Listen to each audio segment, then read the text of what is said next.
My name is Maya Chen, and the morning I walked into work expecting another routine quarter, the CFO of our company was already preparing the meeting that would end my career and quietly destroy his own. I had spent 6 years inside this company building the financial systems that everyone now took for granted. And during those 6 years, I had become the senior accountant who knew every account,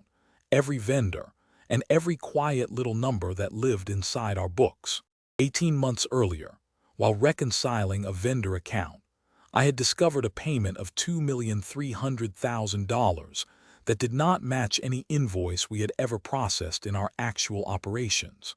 I had sent a calm, professional email to Marcus Whitfield, our CFO,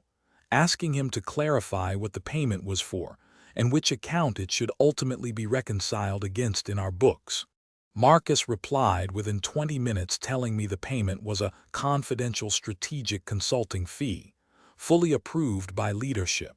and instructed me to close my inquiry and not discuss the matter with anyone else in the department. Something about the tone of his reply felt deeply wrong to me,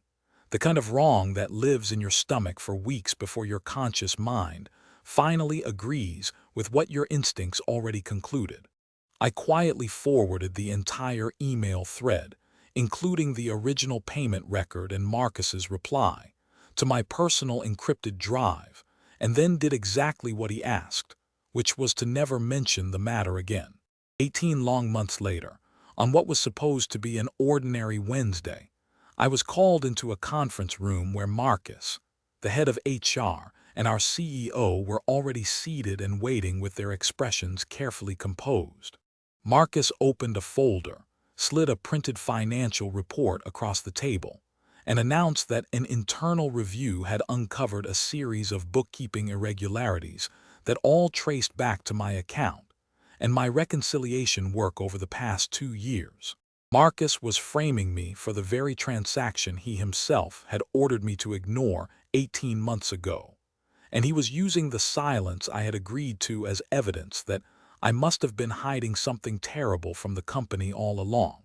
I did not argue, I did not raise my voice, and I did not produce the email thread I had saved on my personal drive 18 months ago,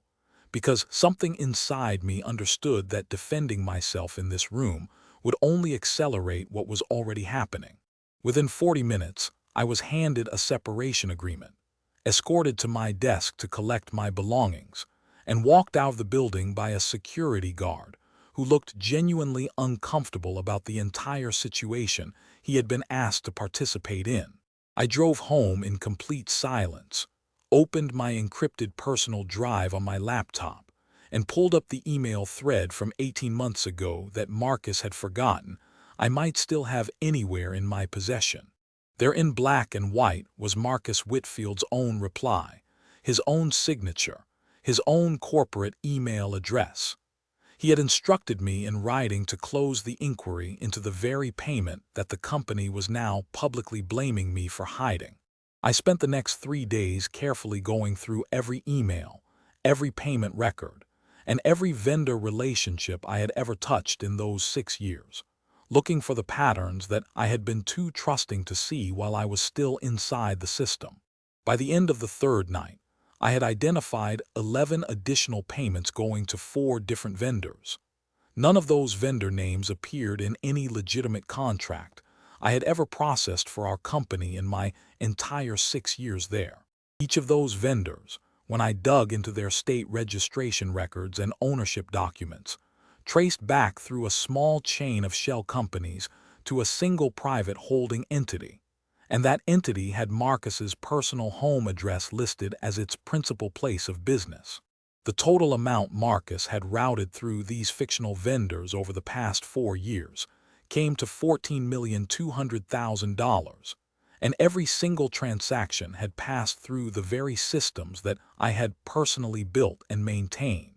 I assembled all of this into a single clean PDF document with every email, every payment record, every vendor registration, and every link in the chain of shell companies laid out in chronological order with simple plain English commentary explaining what each piece meant. 2 weeks after my termination, on a quiet Thursday morning,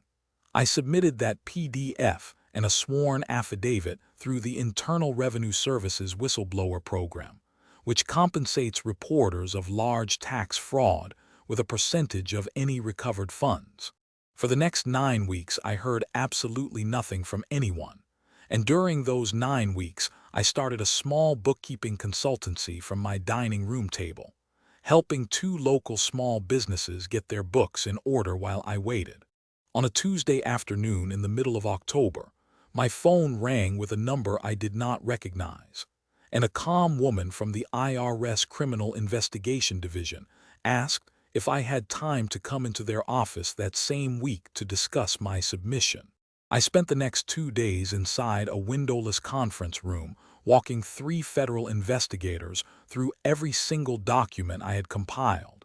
and they took meticulous notes, while occasionally exchanging the kind of glances that told me they were already certain of what they were looking at. 6 weeks after my interview, on a cold morning in late November, federal agents executed a search warrant at our former company's headquarters and seized servers, financial records, and every device belonging to Marcus Whitfield from his locked corner office. The day they fired me, Marcus believed that my silence and my missing computer access had erased every trace of what he had done. But the only thing my silence had really protected was a single forwarded email sitting quietly on a personal drive he had never even known to look for.